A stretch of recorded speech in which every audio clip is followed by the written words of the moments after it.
Hi everyone, welcome back to my channel. This is Josie's Point of View, where we focus on human interest stories from the Carolinas and beyond. Today it's Friday and it's January the 16th, 2026. Thank you so much for tuning in. And if you're new to my channel, I want to thank you so much for stopping by. I hope you find the information here to be informative. And if you're a returning viewer, by all means, thank you for coming back. You know, I always say the tide changes so frequently here on these YouTube streets. So you always have to acknowledge where your support comes from. And I want you to know I sincerely thank you for your support. So feel free to like and to share this video. And don't forget to subscribe. And our story today is coming out of Columbia, South Carolina. Take a look at the headline. And it reads, former South Carolina lawmaker sentenced to federal prison for child sex crimes. I'll provide you with a summary here, and I'll identify some of my sources for you in the description box. Here at Josie's Point of View, we do not discuss politics. That's simply not our focus. However, we will continue to focus on stories that addresses crimes against our children. And this topic today was not part of the plan for this week, but it was breaking news on Wednesday and it has gone viral. So since everyone else is talking about it, I've decided to share it with you as well. Now, I want to begin with the word for today, and that word is hypocrisy. And I'm sure you can immediately think of a few examples, but let's focus on the definition. The behavior of people who do things that they tell us not to do. And it seems as if an overwhelming theme for our channel is focused on this, around this word, hypocrisy. We spend so much time addressing folks who are the ones making the laws and enforcing the laws, but they're the ones who are breaking the laws. And in today's video, you can expect that we will mention this word, our word of today, at several times throughout our video. And just to reflect back a bit, you remember that video from last week? I spoke about the Newton Grove, North Carolina Police Chief Greg Warren, who was arrested and charged with 7 counts of child sexual abuse when before a judge bond was denied, so he remains in jail with no bond. And earlier this week, it was announced that he had officially resigned from the police force. Perfect example of a word of the day, hypocrisy. And now returning to our current video, this is a case that was prosecuted by the Department of Justice, the United States Attorney's Office for the District of South Carolina, and the date of this reporting was January the 14th, 2026. And today we're talking about R.J. May, former elected representative for District 88, which is in South Carolina, first elected in 2020 and then re-elected in 2024. Widely recognized for his right-wing conservative views, his career took a shocking turn when a scandal involving child sex crimes forced him to resign last year. And what's so shocking is that R.J. Mays was arrested and later convicted of sending hundreds of videos of children being sexually abused to people across the country via social media, while he himself was advocating for several laws meant to protect our children. Again, a perfect example of a word of today, hypocrisy. So let's take a closer look into this case. Now, it all started with a tip to the Lexington, South Carolina police, and that tip came from the National Center for Missing and Exploited Children.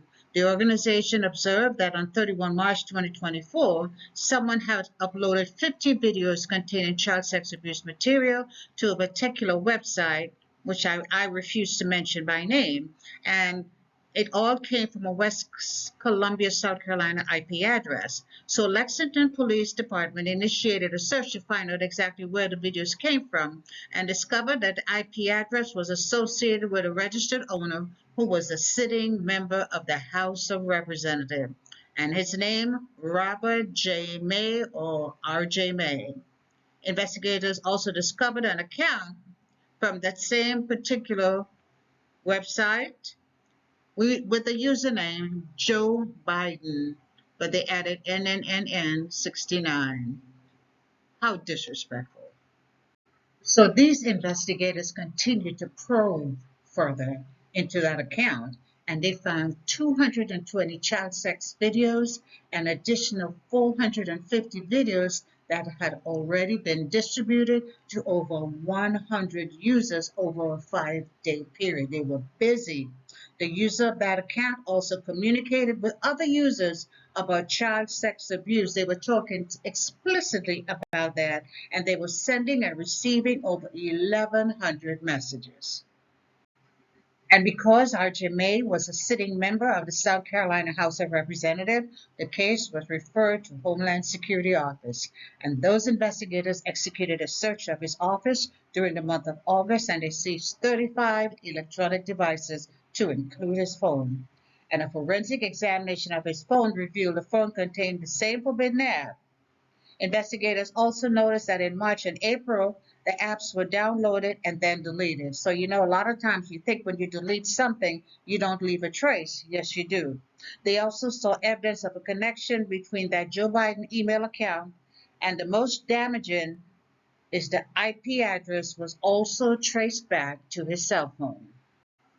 And here's more evidence that was presented, but I have to begin with a trigger alert. It's trigger alert, trigger warning. It's very sensitive. Let's look at the top. It says prosecutor said May sought out images of minors being essayed by their parents, and he re-victimized those children every time he reshared those files with us. And to the bottom, I'm not reading that first sentence, but it says federal authorities also found videos of May recorded using a camera on top of his head, appearing to sexually abuse women in the country of Colombia. His hands were around the throat of one, another was in tears. Agents spent a month overseas trying to find the women who appeared underage, but couldn't find them. And I have to tell you, I am speechless. So Representative R.J. May was indicted by a grand jury on 10 June 2025, and he was indicted on 10 counts of distributing child sex material. The following day, which was now June 11th, he was arrested and booked into the Lexington County Detention Center.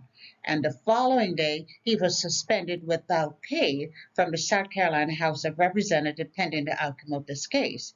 And at his first appearance before a judge, his request for bond was denied. And after that, there was an interesting set of events. Let's review some of the timelines. Reports say that in June of 2024, R.J. Mays appeared before a federal judge without counsel. He requested and was assigned a public defender attorney after telling the judge the only asset he had to his name was his truck. And I guess he was not satisfied with the public defender attorney he was assigned, because on September the 10th he went back to court and got permission to fire the court appointed attorney.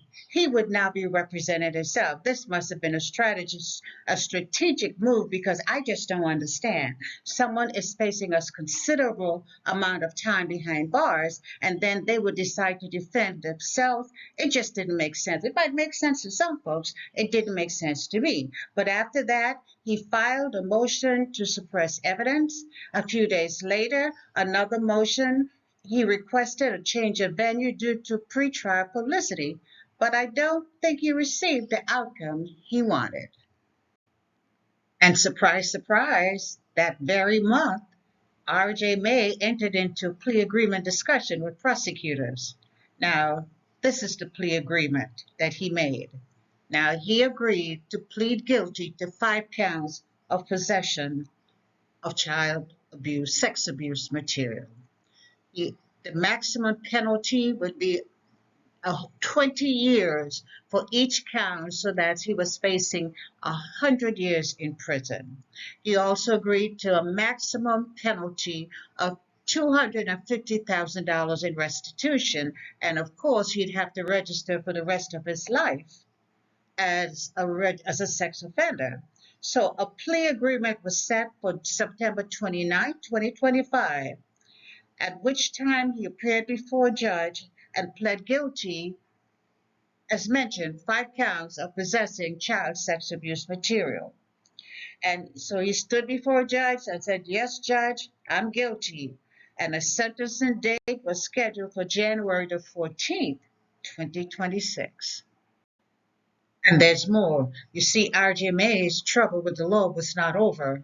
On November 24, 2025, the South Carolina Department of Revenue filed charges against him for tax evasion, stating that between 2022 and 2024, May earned more than $323,000 and owed the state over $14,000. If convicted, that would be an additional year in prison and another $10,000 fine. But this is what I find so strange. He told the judge at his bond hearing that the only asset he had to his name was his truck. So where did all that money go? I'm sure those prosecutors are going to find out. And in early January of this year, in preparation for May's sentencing on that guilty plea, the prosecutors wrote a letter to the judge with their recommendation. They asked the judge to sentence him to 20 years in prison, maximum supervision, and payment of $73,000 in restitution to his victims. They told the judge that R.J. May's behavior while a sitting member of the House of Representatives was simply unforgivable. They said May operated an abusive and degrading child pornography distribution scheme that harmed and continues to harm hundreds of children. They say he preyed on the most vulnerable of our society by sending sex abuse materials across the country, all while advocating for laws to protect them.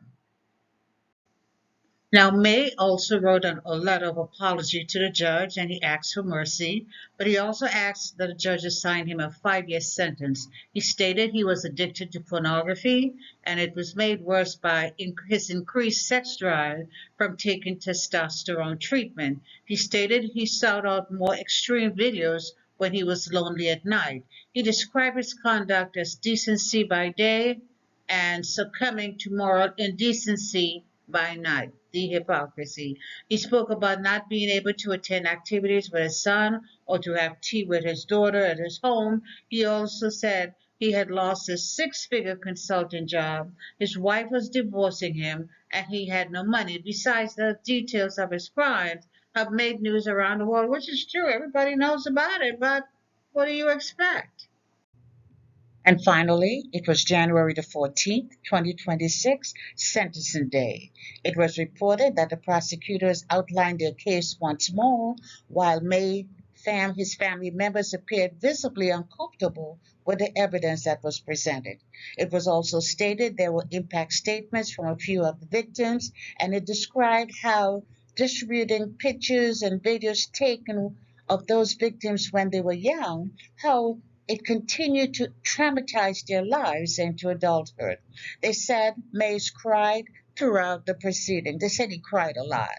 And after hearing from family members who were present, the judge told May what he had done was the worst she had seen in her 32 years as a judge. And then she sentenced him as follows: 17.5 years in prison, followed by 20 years of probation. He must pay $58,500 in restitution, and that's just to a few of the victims. And he must also register as a sex offender. And because of his status, he will not be able to vote or hold any political office. And so we have another convicted child sex predator who will be spending a considerable amount of time behind bars. And the question we should be asking is this: was it even worth it? What a life wasted. And the message here is clear: people's words don't always match their action. And that's really sad for our children. But we'll try to keep up with this story, and whenever updates are available, we'll share them with you right here on Josie's Point of View. And that's all I have for you right now, but feel free to leave me a comment below and let me know what you think about this video, and by all means, feel free to like it and to share it.